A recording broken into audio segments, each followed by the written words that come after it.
আমরা আজকে প্রত্যেকটা মা বোনকে অ্যালার্ট করতে চাই, সতর্ক করতে চাই যেন কোনো মায়ের জীবন, কোনো বোনের জীবন নষ্ট না হয়ে যায়। আপনারা যারা এখানে বসে আছেন, বাবাও আছেন এখানে, আপনারা কি চান আপনাদের মেয়েদের জীবন সুন্দর হোক? আমরা কি চাই আমাদের ওয়াইফের জীবনটা সুন্দর হোক? আমরা কি চাই আমাদের মায়ের জীবনটা সুন্দর হোক? আমরা কি চাই আমাদের বোনের জীবনটা সুন্দর হোক? যদি একজন নারী তার জীবনকে সুখী করতে চায়, নষ্ট করতে না চায়, আমি আজকে 12টা বিষয়কে মেনশন করব আমার এই লেকচারে, আমার এই স্পিচে। এই 12টা বিষয় যদি কোনো নারী ফলো করতে পারে, তার জীবনকে সুখময় করবে একজন। বলেন সবাই, তিনি কে? First of all, I would like to divide this topic into two parts. এই পুরো বিষয়টাকে আমি দুইটা ভাগ করছি। Number one, when the girl is unmarried, I mean যখন মেয়েটা সিঙ্গেল, বিয়ে হয় নাই। Number two, when she is married, যখন সে বিবাহিত। সিঙ্গেল থাকা অবস্থায় কিছু ভুল করে মেয়েরা, বিয়ে হওয়ার পরে কিছু ভুল করে মেয়েরা, এবং এই ভুলগুলোর জন্য তার পুরো ক্যারিয়ার, তার পুরো লাইফটা নষ্ট হয়ে তছনছ হয়ে যায়। আমরা এই বিষয়গুলো জানবো এবং জানাবো যাতে করে কোনো মেয়ের জীবনটা নষ্ট না হয়ে যায়। বলেন সবাই ইনশাআল্লাহ। নাম্বার ওয়ান, প্রথম যে মিস্টেক বেশিরভাগ মেয়েরা করে, সবচেয়ে বড় মিস্টেক, সবচেয়ে বড় ভুল। কিছু মেয়ে দেখবেন বিয়ের সময় আসলে দিনদার পাত্রকে চুজ না করে চরিত্রহীন টাকাওয়ালার পেছনে ছুটে বেড়ায়, ঠিক কিনা বলেন? I am feeling so shy. আমার বলতে খুব লজ্জাবোধ হচ্ছে যে আজকালকার মেয়েদের কাছে চরিত্রের চাইতে টাকা বেশি দামি হয়ে গিয়েছে। আজকালকার মেয়েদের কাছে নামাজি যুবকের চাইতে সরকারি চাকরিজীবী যুবকের দাম বেশি হয়ে গিয়েছে। আজকালকার মেয়েদের কাছে আখলাকের চাইতে হ্যান্ডসামনেস আরো বেশি দামি হয়ে গিয়েছে, ঠিক কিনা বলেন? আমি প্রত্যেকটা মা বোনকে অ্যাড্রেস করে একটা কথা বলবো, বিশেষ করে যেই মেয়েরা এখনো বিয়ে করেন নাই, this is really important message for them. Please pay your attention, listen to me with full concentration. প্রত্যেকটা বোনকে বলবো, প্লিজ আমার এই কথাটা দিল থেকে শ্রবণ করবেন, মাথায় রাখবেন। বিয়ের জন্য আপনি পছন্দ করবেন এমন একজন পুরুষকে যার কথা আপনি বলতে প্রাউড ফিল করবেন, এমন একজন পুরুষকে লাইফ পার্টনার বানাবার ড্রিম দেখবেন, যার কথা বাসায় বলতে আপনার ভেতরে গৌরব কাজ করবে।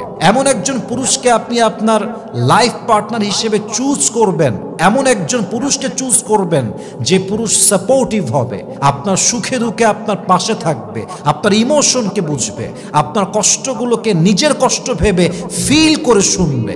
এমন একজন পুরুষকে চুজ করবেন যে তার দায়িত্ববোধ পালন করতে পারে, যে তার ক্যারিয়ারে ফোকাসড, অলওয়েজ ক্যারিয়ারে ফোকাসড, সে তার আউল ফাউল কাজের টাইম নাই। এমন যুবক যে দিনদার এবং ক্যারিয়ারে ফোকাসড, এমন যুবক বিয়ে করলে আপনার জীবনটাকে জান্নাত বানায় দিবে একজন। তিনি কে? এজন্য আল্লাহ তাআলা বলেছেন, ওয়ালা আবদুম মুমিনুন খায়রুম মিন মুশরিকি ওয়ালাউ আ'জাবাকুম। আল্লাহ তাআলা বলছেন একজন মুমিন বান্দা মুশরিকের চাইতে অধিক বেশি উত্তম, যদিও তোমার তাকে পছন্দ হয়। এর দ্বারা উদ্দেশ্য হচ্ছে একজন যুবক যার ভিতরে ঈমান আছে, তাকওয়া আছে, চরিত্র ঠিকঠাক, নামাজি, নামাজ কালাম পড়ে দাঁড়িয়ে আছে, সুন্নাহ মেইনটেইন করে চলে, ওই যুবকটা ওই যুবকের চাইতে উত্তম যেই যুবক নামাজ পড়ে না, দাড়ি নাই, টুপি নাই, যদিও অনেক টাকার মালিক, টাকার মালিক অনেক, বাট চরিত্র খারাপ। তার চাইতে 1000 গুণ বেশি উত্তম সেই যুবক যার টাকা কম বাট চরিত্র ভালো, ঠিক কিনা বলেন? Characterful man is better than characterless man. চরিত্রবান যুবক চরিত্রহীন পুরুষের চাইতে 1000 গুণ বেশি উত্তম, ঠিক কিনা বলেন? এই জন্য প্লিজ যখনই বিয়ের সময় আসবে, আপনি চরিত্রবান যুবককে বিয়ে করবেন, দিনদার যুবককে বিয়ে করবেন। আল্লাহ প্রত্যেকটা মা বোনকে বোঝার তৌফিক দান করুক, পড়েন সবাই আমিন। 2 নাম্বার, এই ক্রাইমে অনেক মেয়েরা আজকাল জড়িত হয়ে গিয়েছে। বেশিরভাগ মেয়ে দেখবেন বিয়ের আগেই নিজের ইজ্জত, নিজের সতীত্ব বিলীন করে দেয়, এবং এটা বড্ড লজ্জাজনক বিষয় যে একজন মেয়ে যখন তার বয়ফ্রেন্ডের কাছে হারামভাবে নিজের ইজ্জত, সতীত্ব বিলীন করে দেয়, সে তার স্বামীর সবচেয়ে বড় হক নষ্ট করে দেয়। একজন মা হওয়ার সবচেয়ে বড় পরিচয় যে হতো, তার যে গৌরব হতো আমি পবিত্র একজন নারী, সে তার পবিত্রতা নষ্ট করে ফেলে। এবং এই দাগ যখন নারীর জীবনে লেগে যায়, নারীর জীবন নষ্ট করতে আর কিছু দরকার হয় না। এই একটা কলঙ্কের দাগ তার জীবনকে নষ্ট করতে যথেষ্ট হয়ে যায়, ঠিক কিনা বলেন? এই জন্য আল্লাহ তাআলা বলেছেন ওয়ালা তাকরাবুজ জিনা ইন্নাহু কানা ফাহিশা। আয়াতের ব্যাখ্যা কতটা গভীর কথা। Just try to imagine this আয়াত, একবার ভাবেন। আল্লাহ বলছেন জেনা করো না, ব্যাপারটা এরকম নয়। জেনা করো না ব্যাপারটা এরকম নয়, বরং তোমাকে যেই কাজটা জেনার দিকে ডাকতে পারে এমন কাজের আশেপাশেও যেও না। আল্লাহু আকবার। যেখানে জেনার আশেপাশে যাওয়া উচিত নয় সেখানে নারীরা বিয়ের আগে ইজ্জত বিলীন করে দিচ্ছে। আল্লাহ আমার প্রত্যেকটা মা বোনকে হেদায়েত দান করুক, পড়েন সবাই আমিন। 3 number, it's a very very important.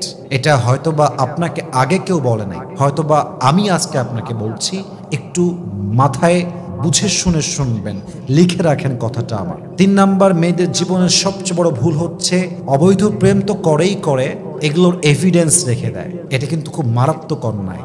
একটা হচ্ছে আপনি অন্যায় করছেন গোপনে, পরে তওবা করলেন, শেষ, দ্য ম্যাটার ইজ ক্লোজড। কিন্তু আপনি অন্যায় করছেন অবৈধভাবে, রেস্টুরেন্টে যাচ্ছেন ছবি তুলছেন, হোটেলে যাচ্ছেন ছবি তুলছেন, রাস্তায় ঘুরছেন ভিডিও করছেন, বয়ফ্রেন্ডের গায়ে শুয়ে আছেন ভিডিও করছেন।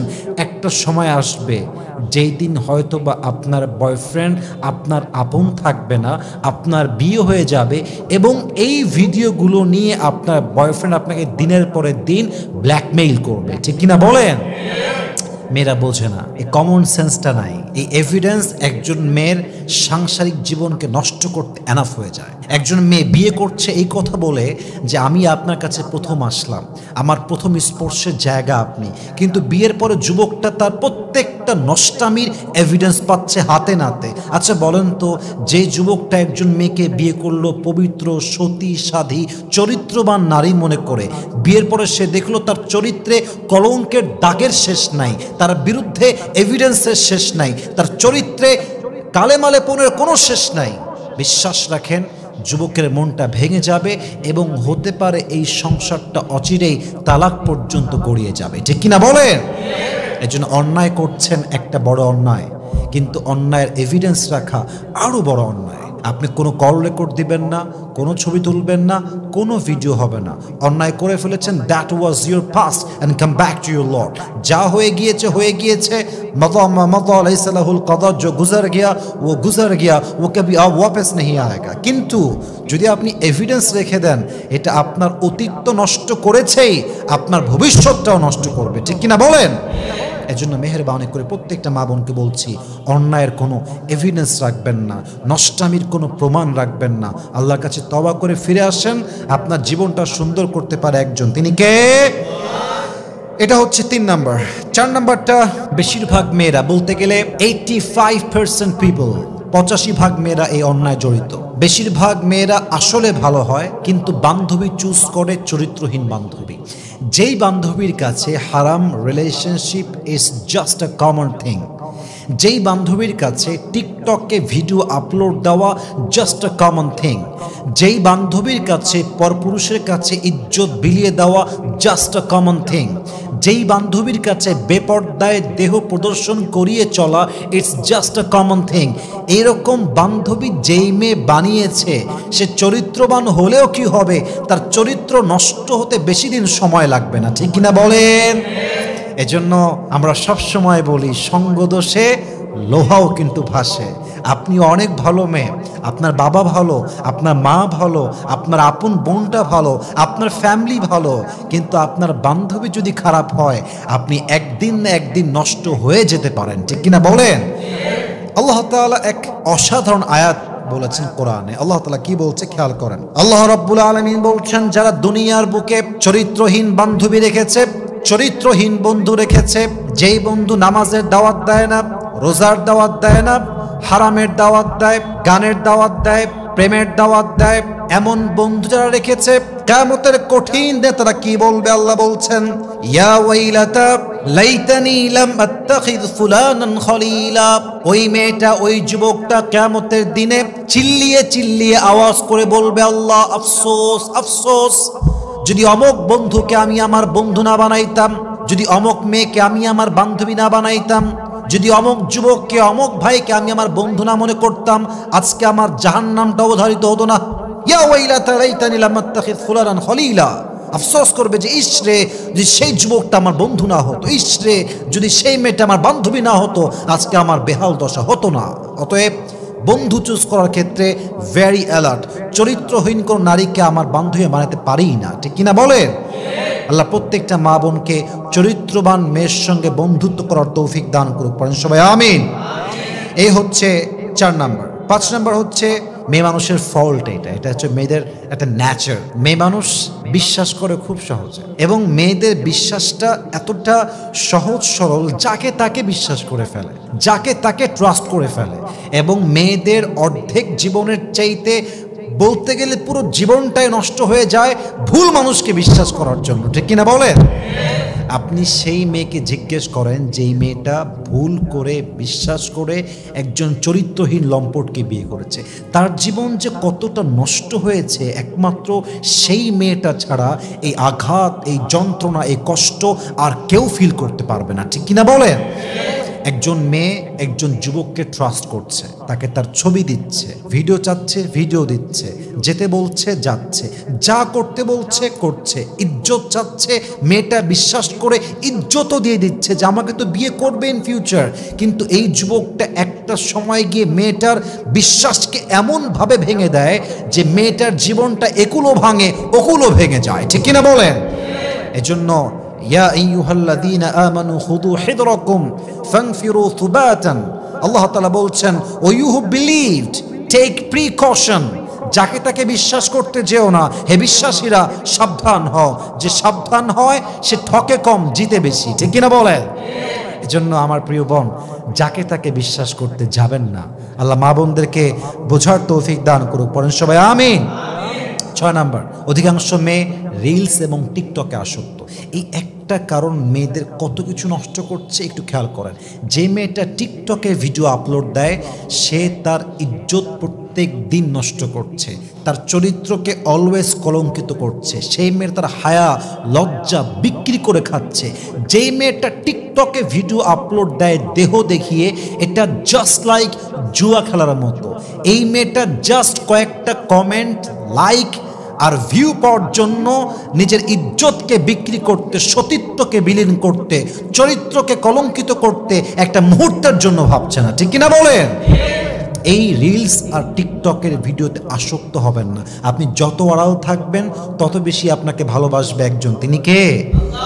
আর যেই মেয়েরা টিকটকে ভিডিও আপলোড দিচ্ছেন, রিলসে ভিডিও আপলোড দিচ্ছেন, ফেস দেখাচ্ছেন, গলা দেখাচ্ছেন, পেট দেখাচ্ছেন, দেহের খুবই খুবই প্রাইভেট পার্টগুলোকে আপনারা শো করে জাস্ট ভিউ পাওয়ার জন্য এই যে ভিডিও বানাচ্ছেন, আপনি মাথায় রাখবেন আপনি আজ অথবা কাল মারা যাবেন, কিন্তু আপনার মৃত্যুর পর এই টিকটক অ্যাকাউন্টটা থেকে যাবে।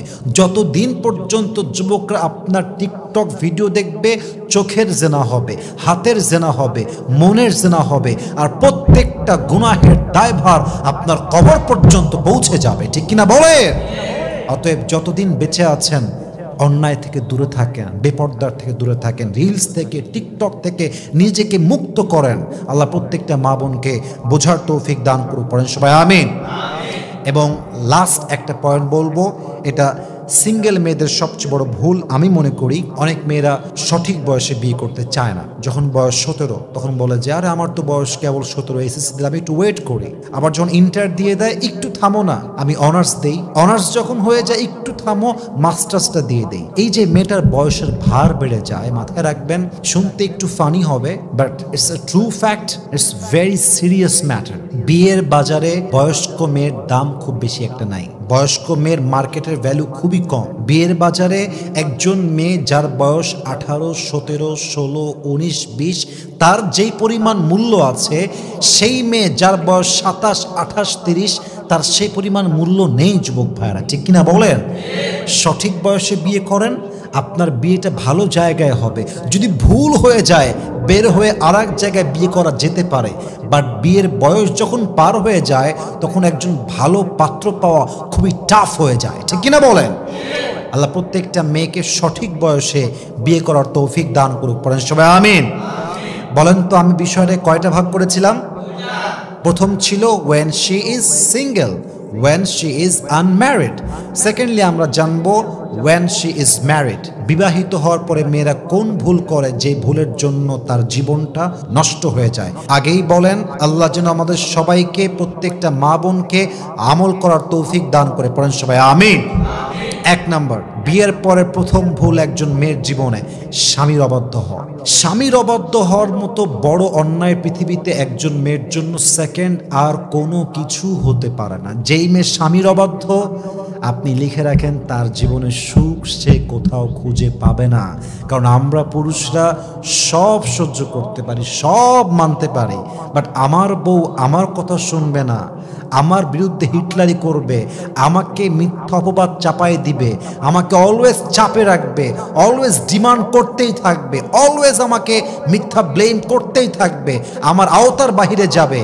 আমরা পুরুষরা সব সহ্য করলেও আমাদের সেলফ রেসপেক্টে আঘাত লাগলে এটা আমরা চুল পরিমাণ বরদাস্ত করি না, ঠিক কিনা বলেন? স্বামীর অবাধ্য যে মেয়ে হয় ওর একুলেও সুখ নাই ওকুলেও সুখ নাই। আপনি যদি স্বামীর অবাধ্য হন, এই স্বামী আপনাকে তালাক দেবেন, আপনি সেকেন্ডলি আবার বিয়ে করবেন, ওখানে আবার মানবেন না, ওখানে আপনি আবার তালাক খাবেন, কি লাভ? অতএব বিনয়ী হন, স্বামীর কাছে নিজেকে একদম বিলীন করে দেন যে স্বামী আমাকে যা বলবে হালাল হলে আমি মানতে বাধ্য, ঠিক কিনা বলেন?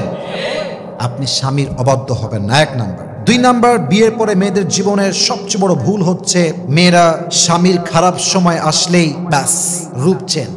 বলেন তো সবাই এরকম মেয়ে আছে না নাই? ভালো সময় আসলে স্বামীকে বলে আই লাভ ইউ জান, তোমার মতো ভালো কেউ হতে পারে না, তুমি সফল পুরুষ, তুমি আমার জীবনের সবচেয়ে সেরা মানুষ। আর খারাপ সময় আসলেই যেই বউটা স্বামীকে সবচেয়ে বেশি ভালোবাসতো সেই বউটার রূপটা পর্যন্ত চেঞ্জ হয়ে যায়, ঠিক কিনা বলেন? আমি আমার পার্সোনাল লাইফে দেখেছি, এটা আমি কখনো এর আগে বলি নাই, আজকে বলছি ফার্স্ট টাইম।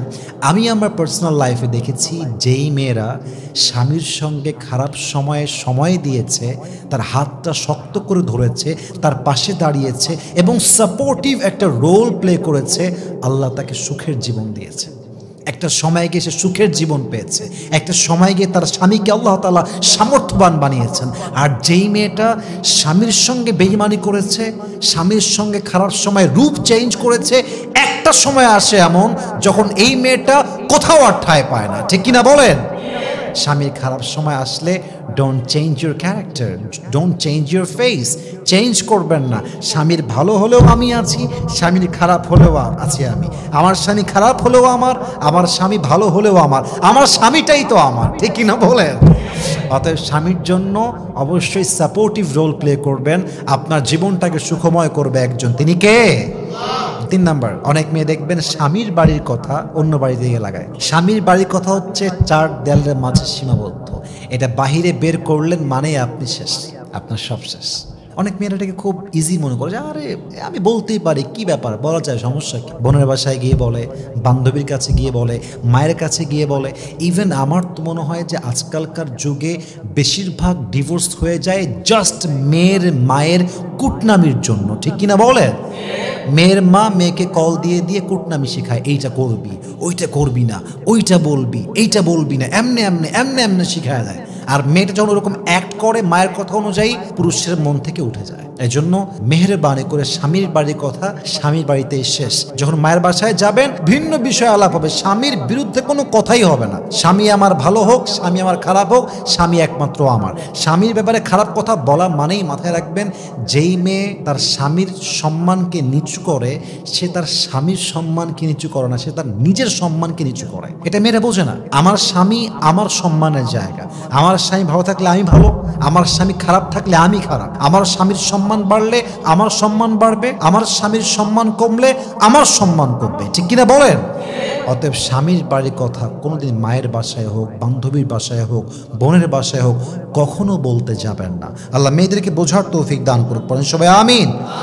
আর জাস্ট দুইটা কারণ বলতে চাই। 4 নাম্বার কারণটা হচ্ছে বেশিরভাগ মেয়েরা বিয়ের পরে অতিরিক্ত জেদ এবং ডিমান্ড করে। যেই মেয়েরা জেদি হয় সংসার তাদের জন্য নয়, সংসার হচ্ছে সেই মেয়েদের জন্য যারা স্যাক্রিফাইস করতে পারে, যাদের মাঝে স্যাক্রিফাইস করার একটা মেন্টালিটি আছে। যেই মেয়েরা জেদি হয়, যাদের ডিমান্ড আকাশচুম্বী, এটা চাই ওটা চাই, ওটা দাওনি কেন, এটা দাও না কেন, এখনই দাও, এখনই লাগবে, এই মেয়েদের জন্য সংসার নয়। আই এম সো সরি, এদের জন্য সংসার নয়। সংসার হচ্ছে স্যাক্রিফাইসের জায়গা, সংসার ত্যাগের জায়গা, সংসার মানিয়ে নেওয়ার জায়গা। সংসার এমন একটা জায়গা, আপনি দেখছেন আপনার সামনের মানুষটা ভুল, তবুও চুপ থেকে সবর করার নামই হচ্ছে সংসার, ঠিক কিনা বলেন? অতএব সংসারে গিয়ে জেদ করবেন না, ডিমান্ড করবেন না। সর্বশেষ কথা, লাস্ট অ্যান্ড ফাইনাল কথা, দেখেন আপনার স্বামী জাস্ট দুনিয়ার সাথী নয়, এটা আপনার জান্নাতের সাথী, এটা আপনার চিরজীবনের সাথী, এটা আপনার সন্তানের বাবা। অতএব স্বামীর কাছে যখন যাবেন, যদি আপনার জীবনে এমন কোনো অতীত থাকে, এমন কোনো দাগ থাকে, এমন কোনো বিষয় থাকে যে বিষয়টা উল্লেখ না করলে বিয়ের কয়েকদিন পরে প্রমাণিত হয়ে যাবে, আমি আবারও বলছি, এমন কোনো চরিত্রের দাগ, কলঙ্কের দাগ যা আপনার স্বামী জানলে আপনাকে তালাক দিতে পারে, আপনার সঙ্গে সংসার ভাঙতে পারে, এটা বিয়ের আগে বলে দেন যে দেখেন আমার অবস্থান এইরকম এবং এটা আজ হোক কাল হোক প্রকাশিত হয়ে যাবে আপনার কাছে। অতএব আমি আগেই সারেন্ডার, আমার এই মিস্টেকটা আছে, আমার এই কলঙ্কটা আছে, হতে পারে আমি ডিভোর্সি, হতে পারে আমার অন্য কোথাও অবৈধ সম্পর্ক ছিল, হোয়াট এভার ইট ইজ, যেটা প্রকাশিত হবেই একদিন, এটা আগেই বলে দেওয়া উত্তম। কারণ আপনি যখন আপনার চরিত্রকে গোপন রেখে বিয়ে করেন, আপনার স্বামী আপনাকে ভালো ভেবে বিয়ে করে, আর যখন বিয়ের পরে চরিত্র খারাপ প্রমাণিত হয়ে যায়, আপনার স্বামীর মনটা ভেঙে চুরে চূর্ণ বিচূর্ণ হয়ে যায়, ঠিক কিনা বলে? অতএব বিয়ের পরে এসে এই বেঈমানিটা করবেন না। আল্লাহ প্রত্যেকটা মা বোনকে এই 12টা ভুল থেকে বেঁচে থাকার তৌফিক দান করুক, পড়েন সবাই আমিন। এবং প্রত্যেকটা মা বোনকে আল্লাহ তাআলা এই প্রত্যেকটা বিষয় থেকে সাবধান হয়ে চলার তৌফিক দান করুক, পড়েন সবাই আমিন।